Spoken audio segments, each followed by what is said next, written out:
together. You the man now, but you ain't gonna be the man forever. And the worst thing in life is not to be broke. The worst thing in life is to taste some success and then you gotta go back to being a nobody.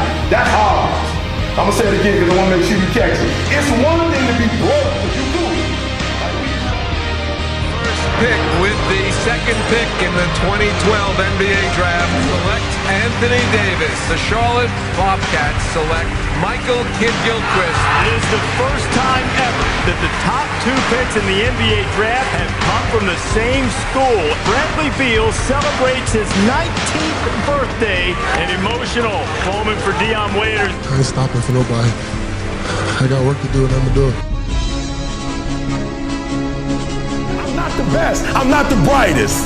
It took me 12 years to get a 4-year degree. And I'm running circles around the dude who graduated from Michigan State as summa cum laude. Going to the league since you was a kid, they've been hooking you up with stuff. You don't even have to pay for stuff.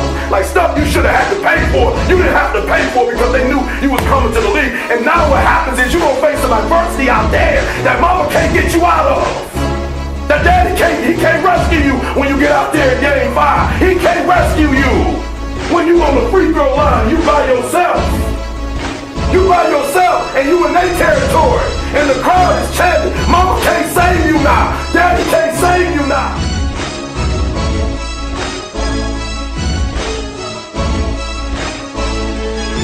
What's wrong with some of y'all? You so gifted. You so gifted, that's your problem. Your giftedness is gonna kill you.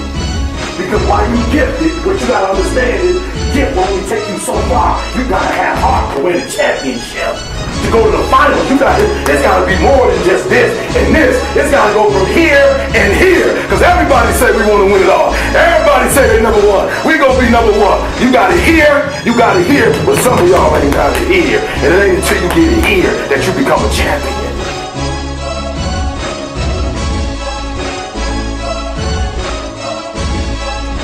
I'm not the smartest, but you will not outwork me. I wake up every morning at 3 o'clock. We got home from the University of Cincinnati at 2:45. I still didn't go to bed. At 3 o'clock, I went on my walk, my hour-and-a-half walk with God, came back in, did some work. Are you hearing me? You might be smarter. Your family might come from privilege. Your daddy might own a company, but you will not outwork me. You will not have more drive than I have, more passion than I have. And I'll beat you every single day because I got passion. You will not wake up in the morning because you spoiled. You will not get up before 8. You will not get up before 6. I will out-rep you. And you push up every day I'm going. I'm doing more and more each day. I'm trying to do them till I can't do them no more. I'm doing sit-ups every day. I will outwork you. And I'm telling you, if you go out there and like Cal, you show up, they can't outwork you. If you win 7-0, they can't outwork you. But you know, it's a whole lot of NBA players, but you ever notice when you watch the game, there's just some guys, they just on a whole different type of level, right? And when I study, so I'm gonna give you 3 things, I'm letting you go. I'm gonna give you 3 things that's within these people that make them do what they do. And one of the things, if you've ever watched Michael Jordan, if you've ever watched Kobe, and I'm not a fan of either of the two, but I love greatness.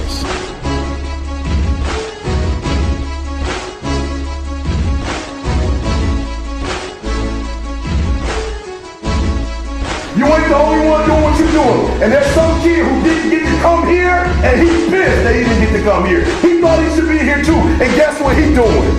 Why you in here listening to me?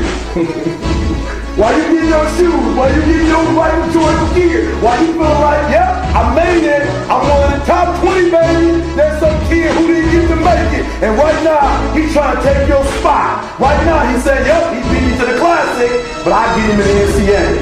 I get him next year. If I don't get him in, I get him after that. And I see him in the pros, and I get him in. Are you hearing what I'm saying? So you got an opportunity, but you got to separate yourself.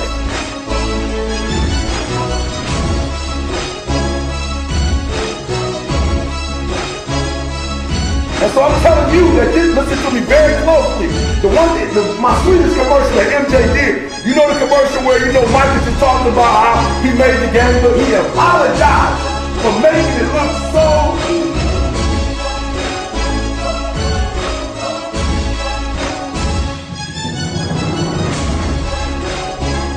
I'm from Detroit. I can't stand Michael Jordan. We probably would have won about 4 championships had it not been. You know what I'm saying? Isaiah Thomas, Microwave, Vinny Microwave. We had the Spiders. We had it going on. Rick Mahorn. I mean, we was murdering them. Michael Jordan came in and was like, nope.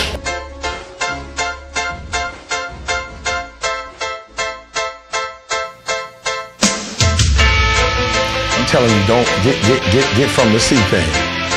And I dare you for one time in your career, I dare you to exhaust yourself. I dare you to leave every single thing on the field one season. Everything, walk off exhausted. Like Mike when he got 45 with the flu. He had the flu. Like for real, let's be honest. One of your players got the flu and they tell you I got the flu, I can't play. You're like, cool, I understand. We'll catch you next game. Mike was like, I got this, don't worry about it. But Mike, you got the flu. My flu is still better than your normal game, all right? Whatever your little game is, my flu gonna outdo your game. So I'm gonna play. The thing that I love most about Michael Jordan was the last time he lost to the Pistons, he cried. He walked off the court with the tears in his eyes. You know that one when you lose and you ain't got no sportsmanship?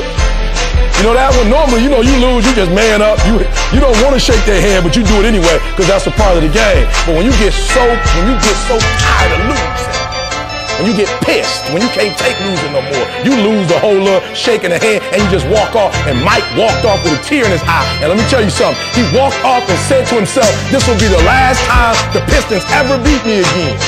I dare you to show up. Listen to me, I dare you to just say, you know what? I'm not gonna save nothing this year. I ain't gonna save nothing. This year, I'm everything I got. Coach getting everything. Everything. Whatever they ask me to do, I'm doing that beyond. When I leave this year, I ain't gonna have nothing left. And why do I say that? I'm a runner. I run long distance. Some days when I run, I go 6, 7, but when I finish, I'm not breathing hard. Raise your hand if you know what I'm talking about. I just finished doing 6 miles, but I'm not breathing hard. Raise your hand. You know exactly what I'm talking about. No, raise your hand if you've ever experienced it. You've done what you're supposed to do, but at the end of the day, you're not really breathing real hard. Raise your hand. You put the workout in. You did exactly what you're supposed to do. You did your exercise, you did your reps, but you still, you good. Tell me if you know a time when you ran so hard, you worked so hard, that you felt your chest. After you finished, you felt your heartbeat. Right? You ever worked so hard, you felt that blood, like you could taste blood, you worked so hard. Right? You sweating, and you knew when you finished, you had to sit down and get you something to drink because you knew you didn't have no more to get. Raise your hand if you had that experience.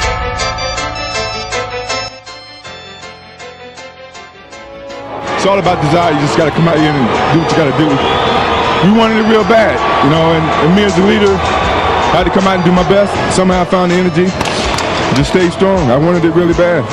Are you hearing me? There's greatness in you. And you mean to tell me you're never going to reach your full potential? You mean to tell me you're never going to be what you've been called to be? That you're not going to do what you've been called to do because you are afraid? Listen to me. The boogeyman ain't real.